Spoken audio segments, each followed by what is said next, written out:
Alhamdulillah. Jadi betapa banyak sekali kita tengok daripada jagung ya. Jadi untuk lebih spesifik, Pak Haji nak terangkan ya supaya kita dapat buat sesuatu yang bermakna ya. Jadi Pak Haji nak spesifikkan bagaimana menyediakan obat dengan menggunakan daripada rambut jagung tersebut. Yang pertama sekali, bagaimana cara nak sedianya. Di mana rambut itu kita ambil lah lebih kurang dalam 2 atau 3 daripada buahnya itu ya, kita ambil, kita masuk ke dalam air, kita rebus ya, kita rebus air dalam lebih kurang dalam 1 liter untuk kurang lebih dalam di dalam kurang lebih di dalam 2 ataupun 3 rambut tersebut yang kita ambil daripada buah ya. Kemudian kita rebus sampai mendidih, kemudian kita biarkan dia dingin, kita tapis ambil airnya. Itu pun dah cukup dah ya. Jadi kalau kita nak ambil akar tu agak mungkin nak kena pergi gali akar sebagainya. Jadi untuk lebih praktikal, simpan rambut jagung ini ya. Jadi apakah dia kelebihannya? Jadi di sini Pak Haji nak spesifikkan. Yang pertama, dia adalah baik sekali kerana dia mempunyai vitamin K ya, vitamin K, vitamin K. Vitamin K ni seperti mana yang telah Pak Haji sebutkan, kalau orang tu ada keguguran, dia berlaku ketumpahan darah yang banyak. Macam mana kita nak berhentikan tumpah darah yang banyak tu, pengeluaran darah yang banyak itu, dia ambil daripada vitamin K lah, vitamin K. Yang ada di mana? Di dalam air yang kita rebus daripada rambut jagung tersebut. Itu sangat-sangat penting ya. Jadi itu adalah poin yang pertama untuk luka selepas bersalin ataupun luka juga dalam masa keguguran ya. Ingat ya, itu poin yang pertama. Poin yang kedua yang Pak Haji nak sampai kat sini ialah untuk pesakit kencing manis. Ini terbaik, sangat-sangat terbaik, di mana kita ambil daripada rambutnya itu juga yang kita rebuskan, kita minum, kerana dia ini mempunyai banyak ya, maksudnya mineral-mineral ataupun bahan-bahan vitamin-vitamin yang ada dekat situ yang boleh bertindak untuk meningkatkan kepekaan di sudut pankreas mengeluarkan insulin. Sehingga kan kalau kita nak bandingkan dengan banyak herba-herba yang ada dekat luar tentang penyakit kencing manis itu, salah satu herba yang tidak pahit yang boleh menurunkan gula yang cepat ialah daripada rambut daripada jagung ini. Sangat-sangat cepat ya. Apatah lagi ya, kalau kita tengok bacaan gulanya tak stabil, sentiasa tinggi, maka cara dia mesti ambil daripada rambut jagung tersebut. Itu yang kedua. Yang ketiga, ini juga efektif sangat ni untuk menurunkan kolesterol ya. Janggut ataupun rambut daripada jagung tersebut boleh menurunkan kadar kolesterol yang sangat-sangat cepat kalau kita gunakan tehnya itu. Jadi kalau orang ada kolesterol yang cepat marah, yang dia pergi tengok dalam tesnya itu mendapati bahawa low density lipoproteinnya itu tinggi ya, maka gunakanlah teh ini. Subhanallah, sangat mudah ya, sangat simple dan sebagainya. Kemudian juga Pak ulangkan yang keempat ialah jantung. Jantung ni besar ni khasiatnya itu ya. Jadi kalau kita ambil dia akan memperbaiki jantung kita. Jantung kita tak jadi radang, dia tak jadi panas, dia tak jadi cepat, dia akan jadi stabil, dia akan jadi tenang. Itu di antaranya. Kemudian dia mengandungi vitamin C yang tinggi. Rambut jagung itu mempunyai vitamin C yang tinggi. Jadi kalau kita nak ambil vitamin C ini, kita tak boleh rebus, tapi kita guna air hangat, air panas. Iaitu kita ambilnya, kita masukkan ke dalam air panas, lepas tu ditutup. Ditutup di atasnya dengan piring, di atas gelas tersebut. Itu cara mengambil vitamin C daripada rambut jagung. Juga banyak. Kalau vitamin C ni banyaklah untuk masalah stres, untuk masalah kulit untuk penyerapan juga kepada yang lain-lainnya. Dan dia ini sangat efektif dalam kajian dilakukan untuk menurunkan berat badan. Jadi salah satu daripada herba menurunkan berat badan selain daripada asam glugur, ya, selain daripada gunakan pokok pare, pokok peria, selain gunakan zaitun, salah satunya ialah rambut jagung tersebut. Masya Allah, ya, begitu tinggi sekali, begitu banyak sekali khasiatnya. Kemudian seterusnya dia juga untuk gout, untuk arthritis. Pak Haji dah sebut tadi, untuk arthritis, untuk gout, ya, kita gunakan. Jadi apabila gout itu dah mula hilang, kita kurangkan sedikit-sedikit lah. Jadi alhamdulillah, ya. Kemudian dia bagus untuk pencernaan. Air daripada rambut jagung tersebut baik untuk jadi pelawas.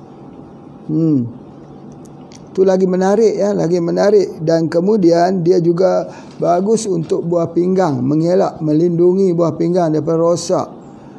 Hari ini banyak dah orang guna mesin hemodialisis, ya, macam mana cara dia untuk menghilangkan daripada dia rosak, ya, untuk menghilangkan buah pinggang berrosak. Jadi di sini tolong ambil perhatian. Pak Haji nak bagi satu tip besar. Satu tip besar di dalam dunia pengobatan herba, bagaimana orang yang sudah hemodialisis boleh tinggal. Orang yang sudah guna hemodialisis, satu hari dia tidur untuk buat hemodialisis itu 4 jam, ya, kemudian dia terpaksa guna seumur hidup, 1 minggu 2 kali, macam mana boleh tinggalkan? Ini belum ada lagi yang tahu, belum lagi diterjemahkan, belum lagi diperbahaskan. Kalau untuk repair ada, iaitu albumin bagi sama BCO, itu untuk repairing. Tapi nak tinggalkan mesin hemodialisis macam mana? Baik, tulis, ya, tulis bahawa dia kena gunakan daripada pucuk daripada pokok kaca beling, pecah kaca. Kaca beling, ya, kaca beling lah bahasa Jawa, ya. Kaca beling itu pecah kaca lah maksudnya. Pokok yang daunnya itu orang panggil keji beling juga. Keji beling. Keji beling itu pecah kaca jugalah. Jadi daunnya itu kasar. Selalunya orang buat untuk pecah batu karang. Orang buat untuk pecahkan batu karang. Ingat pesanan Pak Haji, ya, ambil daun itu blender. Pucuk lagi bagus. Kalau tak nak pucuk, ambil daun tua boleh. Blender. Ambil setiap hari. Dia tak perlu buat hemodialisis lagi. Itu penemuan yang paling besar dalam dunia pengobatan. Ya, jadi ambil setiap hari. Kalau ada depan rumah lagi bagus. Kunyah saja. Ambil pucuk, kunyah. Dia satu hari dia tak perlu hemodialisis lagi. Sebab dia ada 2 fungsi. Yang pertama, memang pun pokok itu daripada segi kita tengok makroskopik, dia macam kaca yang pecah. Kalau kita pegang dia kasar. Kalau kita makan begitu, rasa luka juga di sini ni. Itu yang Pak Haji kata kena buat blend, ya. Tetapi kalau boleh kunyah pucuknya, itu lebih baik. Jadi kasar itu digunakan, pokok keji beling ini digunakan untuk memecahkan batu karang. Semua orang tahu itu. Gunakan pecah batu karang. Dia pun seperti batu-batu kaca, ya. Itu ada di antaranya makroskopik dia. Tetapi yang tak ramai orang tahu, ada dua rahsia dekat pokok tersebut, iaitu yang pertamanya yang digunakan oleh ahli-ahli herba. Yang pertamanya ialah untuk kanser payudara. Dulu Pak Haji ada membuat satu produk, Pak Haji namanya kanser ibu. Kanser ibu tu menggunakan keji beling 100%. Memang alhamdulillah. Kalau kita blend buat jus lagi bagus. Dan kanser ibu ini masya-Allah juga kita gunakan. Yang kedua, yang orang tidak tahu bahawa pokok ni ialah untuk yang sudah guna mesin hemodialisis. Bila dia guna mesin hemodialisis, dia sudah tak perlu lagi. Selepas dia guna pokok ni berapa lama, akhirnya hilang. dia sudah tak jadi letih lagi dah apa sebagainya. Buah pinggang ya, dia menjaga buah pinggang. Mereka yang nak jaga buah pinggang sering-seringlah makan ni. Ya. Daripada kapsul ni. Nanti insya-Allah Pak Haji buatkan kapsulnya itu untuk memudahkan kita makan. Ya. Tetapi yang baiknya kalau kapsul tu ada, kita buka, masuk ke dalam air panas, kita minum. Sebab itu Pak Haji kata likul lidain dawa, setiap penyakit ada ubat. Jadi kena rajinlah, kena menanam depan rumah. Kita dah kena penyakit tu, tanamlah di depan rumah. Dah kena rosak buah pinggan, nak cuci setiap hari, tanam depan rumah, ambil makan. Macam tu juga dengan pokok pegaga. Pokok pegaga ni bagus sekali. Ya. Jadi begitu juga dengan pokok jagung. Pokok jagung ni kita tengoklah tempat mana orang menanam jagung organik yang tak gunakan racun. Itu istimewanya guna POC, tak guna racun. Jadi ambil dia punya rambutnya itu. Ambil rambutnya itu. Ya, banyak orang jual di tepi-tepi jalan, jual jagung tu. Ambil, kulitnya pun sama juga. Kulit sama khasiat juga dengan rambutnya itu. Tapi rambut tu lebih berkesan. Ya, dan banyak kekuatan dia duduk pada rambut tersebut. Jadi kalau orang tanya di manakah kekuatan jagung, pada isinya kah atau pada rambutnya? Pada rambutnya. Untuk tujuan pengobatan lah. Kalau untuk makan, kita tak makan lah rambutnya pula sebagai makanan. Orang makan jagungnya tu. Itu betulkan sikit itu. Ya, itu antaranya untuk buah pinggang. Jadi oleh sebab itu maka ada satu lagi, iaitu orang yang mempunyai orang yang merokok. Macam mana kita nak hilangkan kesan nikotin yang ada di dalam paru-paru? Macam mana kita nak bersihkan paru-paru orang yang merokok? Kerana orang merokok ni, walaupun akhirnya ending dia, kita akan lihat dia akan kena penyakit paru-paru. Paru-parunya akan jadi masalah endingnya sebelum dia meninggal, kerana dia merokok. Dan orang merokok ni kalau dia sakit, dia mula jatuh sakit, dia susah untuk ubat. Sakit apa pun. Sebab apa? Sebab sistem badannya itu lemah. Lemah di mana? Lemah di paru-paru dia. Bila paru-paru lemah, sama seperti COVID-19. Lemah di paru-paru, dia akan membuat serangan di paru-paru. Jadi bila dia kena kepada serangan paru-paru ini, serangan penyakit itu dia suruh kita tidur. Betul. Penyakit itu dia akan buat kita jadi tidur, nak tidur. Sebab apa? Sebab memang kuman itu dia hendakkan kita tidur. Bila kita dah mula tidur, maka kuman itu akan mula menyerang habis-habisan. Jadi sebab itulah maka kita tengok, ya, kita tengok macam mana cara dia akan serang di bahagian paru-paru untuk orang itu tidur. Tetapi kalau orang tu bergerak, dia tak jadi. Ya, jadi sebab itu bila kita kena COVID-19 ini, kita tak boleh tidur. Dia mesti bergerak. Sebab tu orang tu solat itu, ya, dia akan membuatkan dia akan hilang dia punya mukosa itu. Itu adalah satu perlindungan yang Allah ajar kepada kita. Ya, baik.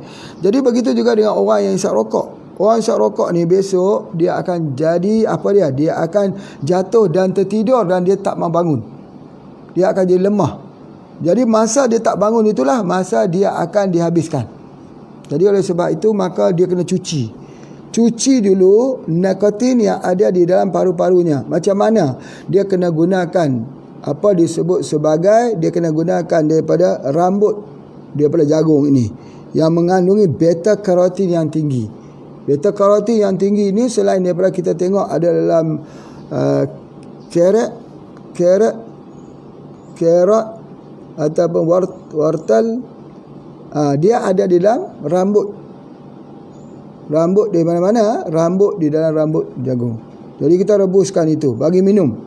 Jadi kalau orang tu ada batuk tu bahasa paru-paru suruh dia tidur. Sebab masa tidur tu penyakit akan mula berdatangan pada dirinya. Maka kita kena bertanya dia, kalau kamu batuk ni jujur saja, apakah kamu pengisap rokok berat? Maksudnya rokok berat ni maksudnya rokok banyaklah kerap minum. Sewaktu kamu muda dahulu, ya. Atau sekarang juga masih menjadi perokok aktif, ya. Berartinya dia kena rawat dengan ini, dia rambut rambut jagung. Kalau dia makan ubat batuk lain, tak mau sembuh. Tak mau.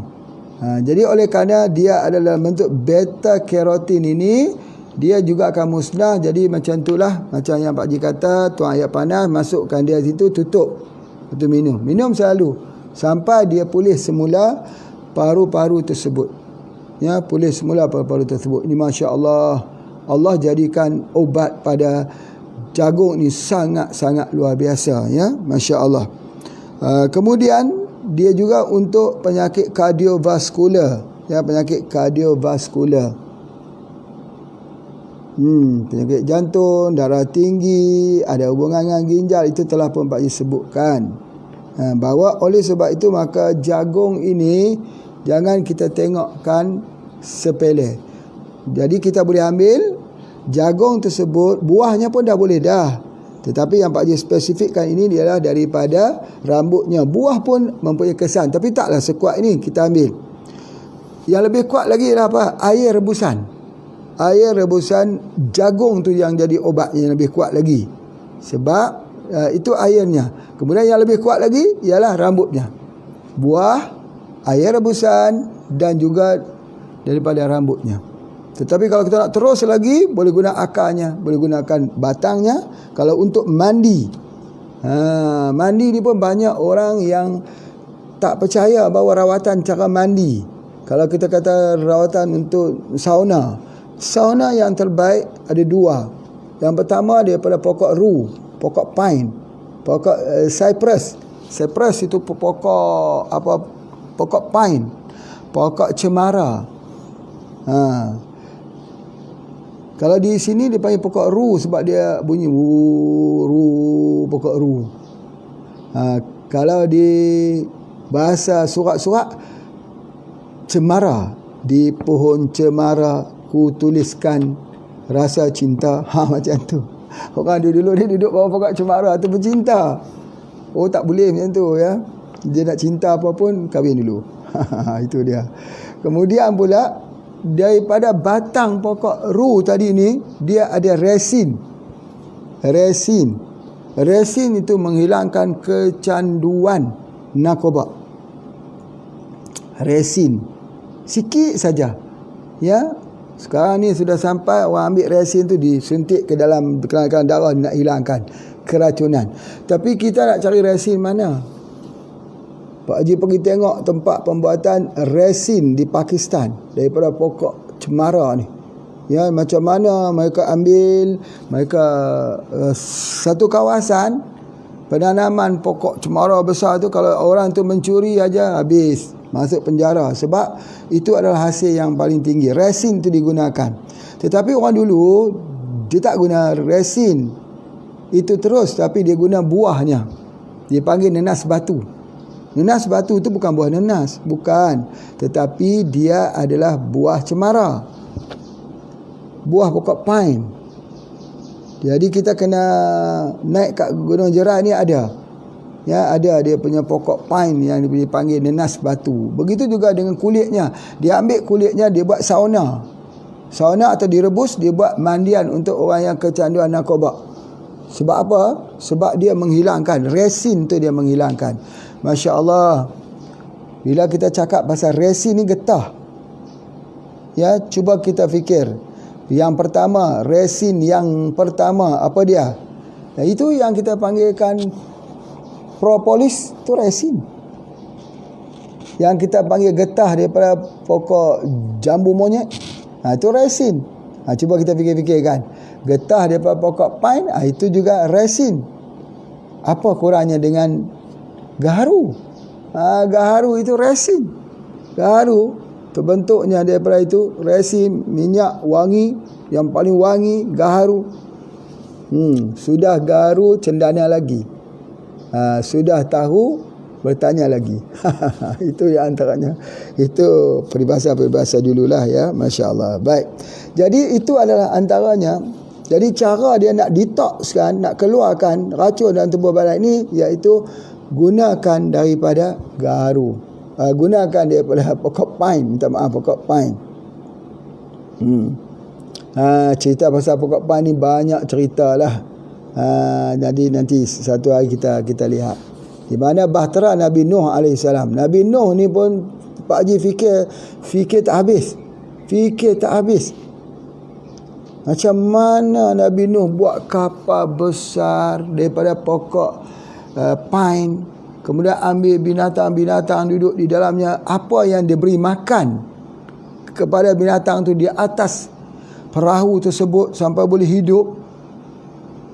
Ya, apakah dia guna POC? Ya, POC untuk nak mempertahankan. Wallahu alam. Ini yang kita tak boleh fikir. Sudah tentulah kalaulah binatang tu dah banyak, najis yang banyak, sudah tentu akan membusuk di atas kapal tersebut. Tetapi macam mana Nabi Nuh AS diberikan pengetahuan untuk merawat binatang-binatang tu yang tak mati dan najisnya juga tidak ada bau. Najis tak ada bau ni POC. Macam mana caranya Nabi Nuh berkomunikasi dengan haiwan-haiwan tu? Harimau macam mana nak berkomunikasi? Macam mana nak duduk setempat pula tu? Fikir banyak tak habis. Bagaimana teknologi ni digunakan? Kapal yang dibina oleh Nabi Nuh bentuknya seperti apa? Cuma yang kita tahu dia dibuat daripada kayu pine. Itu saja yang kita tahu. Sebab apa? Sebab sudah ada dia punya fosil kapal tersebut.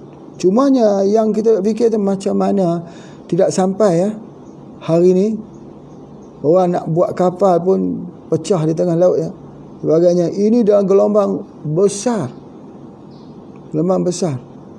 Mempunyai kemampuan untuk mengawal haiwan, mempunyai kemampuan untuk kontrol dan makanan haiwan tu macam mana? Ada yang kata 40 hari di atas air tu. 40 hari tu makan apa? Takkan binatang semua berpuasa? Apa yang disediakan? Kalau disediakan, katalah ada unta. Unta ni ada rumput cukup tak? Katalah ada sapi, katalah ada kambing. Susah nak fikir. Gelombang ini bukan gelombang kecil. Atas Gunung Jerai pun sampai. Nanti datang kita tengok fosil daripada kerang tu atas Gunung Jerai ni. Fosilnya dalam gua-gua. Sini sekarang jadi gua. Jauh di sebelah bawah tu. Tetapi atasnya ada kerang.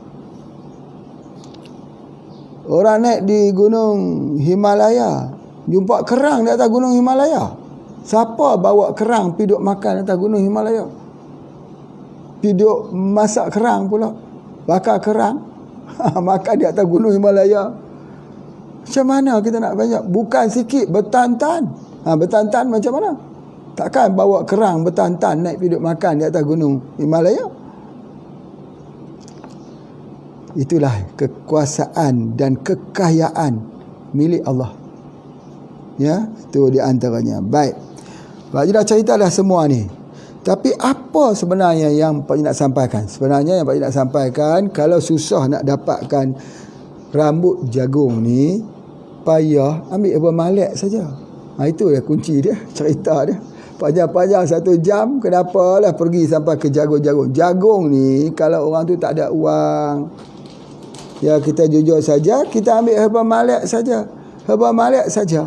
Herba malek tu dia sudah untuk kencing manis, untuk kolesterol, untuk jantung, untuk vitamin C, untuk turun berat badan, untuk asam urat, untuk gout, untuk pencernaan, untuk buah pinggang, untuk perokok, ya, untuk orang yang pendarahan, vitamin K, dan untuk penyakit kardiovaskular. Ambil herba malak saja. Kadang-kadang kita jumpa orang tua kan dia sakit lutut. Kita suruh dia buka saja kapsul malak sini, masuk ke dalam kopi radik secawan, minum, sembuh. Sakit lututnya sembuh. Sebab apa? Sebab kita dah masukkan herba malak sini. Ya, jadi oleh sebab itu spektrum pengobatan malak ni besar sekali kalau orang tahu. Sebab apa? Dia ada penawar, hilang kepanasan dalam tubuh badan, dia hilang asid dalam tubuh badan, dia hilangkan keracunan dalam tubuh badan. Tolak asid, tolak penyakit. Buang asid, buang penyakit. Kerana tubuh badan kita jadi penyakit sebab banyak asid. Apa cara nak keluarkan? Itulah males.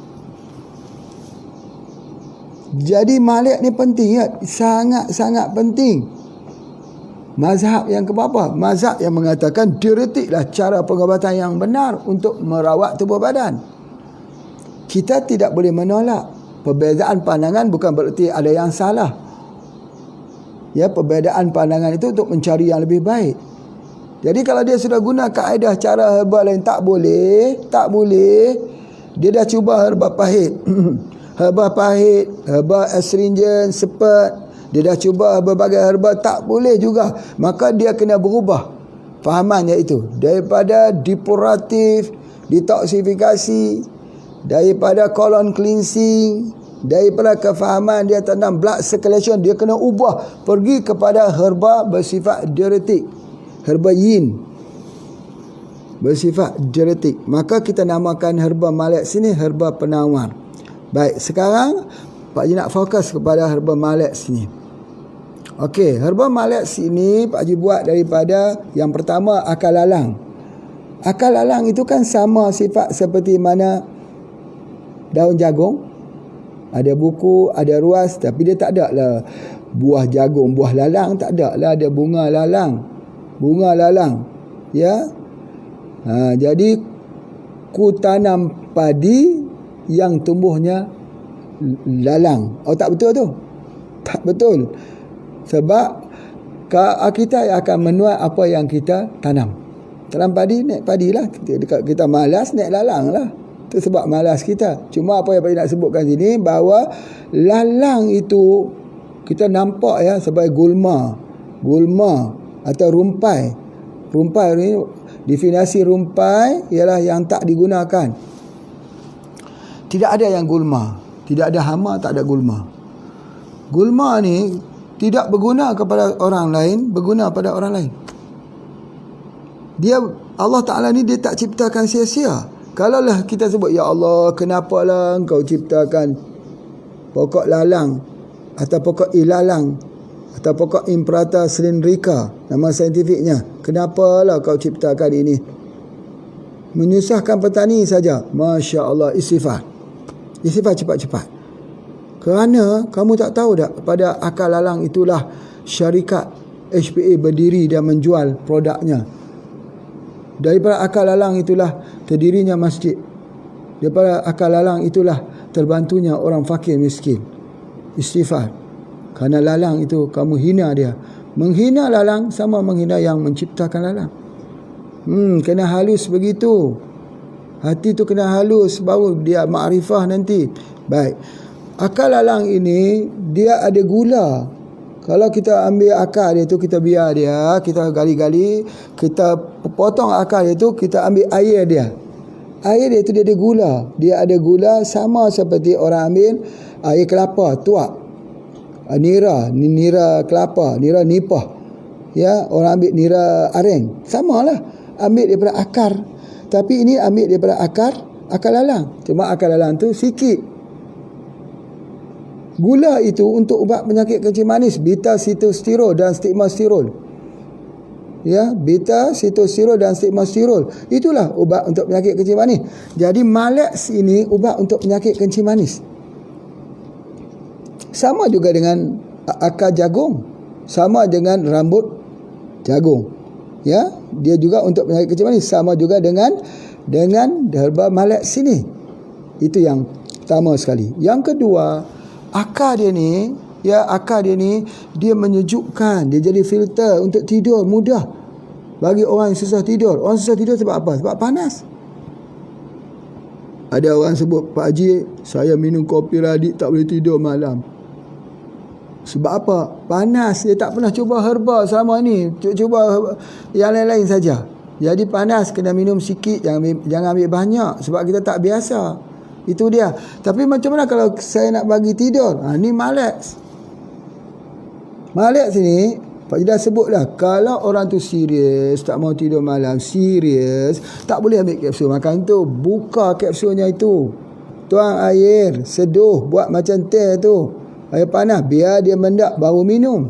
Apa pun, Plantisol pun sama, apa juga herba tu, bila kita tuang kepada air tu, tuang air panas ataupun kita didih, ambil 3 kapsulnya, kita didih, kita minum, sejuk, badan kita sejuk, kita perlukan yang sejuk. Itu dia akal lalang. Ya, untuk demam panas selalunya guna akal lalang. Pecah batu karang, akal lalang juga. Akan dia sama saja, perbahasannya sama. Akal lalang itu sama dengan akal jagung, sama saja dia punya perbahasan. Demam kuning, dia guna akal lalang. Batu di dalam ginjal, dalam hempedu, guna akal lalang. Jadi oleh sebab itu, maka akal lalang itu satu daripada herba yang Pak Haji gunakan. Kemudian ditambah lagi dengan akar buluh, akar bambu. Wah, akar bambu ni kajiannya pada jantung. Akar lalang pun dah ada kajian pada jantung, sama seperti akar daripada akar jagung untuk jantung. Akar bambu ni masya-Allah. Kalau kita nak pergi ambil, kalau tak betul-betul kita tak mau ambil sebab susah. Susah apa? Sebab keras dia itu. Kena ambil guna backhoe. Apa ini saya panggil apa? Backhoe. Guna backhoe. Keluar itu atau kena potong pula dengan tanah, dia kena balik bersihkan, betul-betul bersihkan. Dia kerja rumit. Tapi boleh buat tak? Boleh buat. Sudah 20 tahun lebih kerja sama aja. Menggali akar bambu. Jadi di Malaysia ni hampir-hampir tidak ada industri pengobatan yang menggunakan akar bambu. Bahasa-bahasanya Pak Haji sajalah. Kalau mereka gunakan rancang besi, rancang tembaga, juga mempunyai fungsi yang sama. Ubi jaga mempunyai fungsi yang sama. Betul, itu dia. Tetapi yang menggunakan akar bambu ni tidak ramai sebab susah, keras. Nak potong dia, potong dengan tu.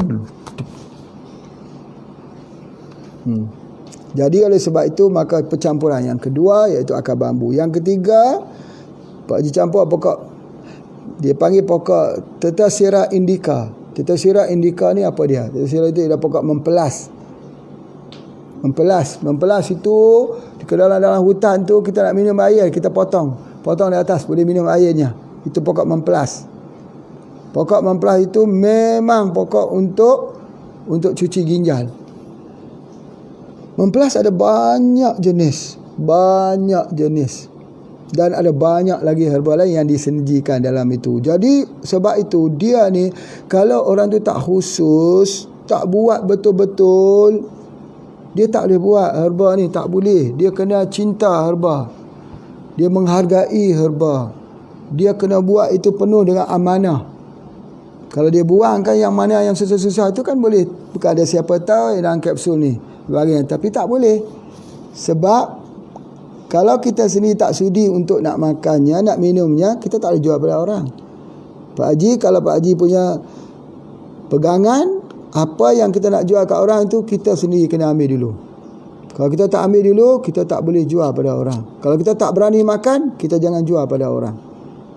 Itu ada di antaranya. Jadi herba Malex ni herba yang Pak Haji daftarkan pada tahun 1997. Herba awal ni. Ini resep daripada bapa saudara Pak Haji. Beliau yang ajar cara membuatnya. Ya, Masya-Allah. Baik. Pak Haji kira itu saja yang Pak Haji nak sebutkan hari ini daripada jagung zime, ya. Dan dia daripada jenis-jenis sama juga seperti padi dan sebagainya. Jadi itu saja yang boleh Pak Haji sampaikan. InsyaAllah selamat berpuasa sikit lagi. Esok lusa dah nak raya dah. Jangan lupa hantar kuih raya kat Pak Haji.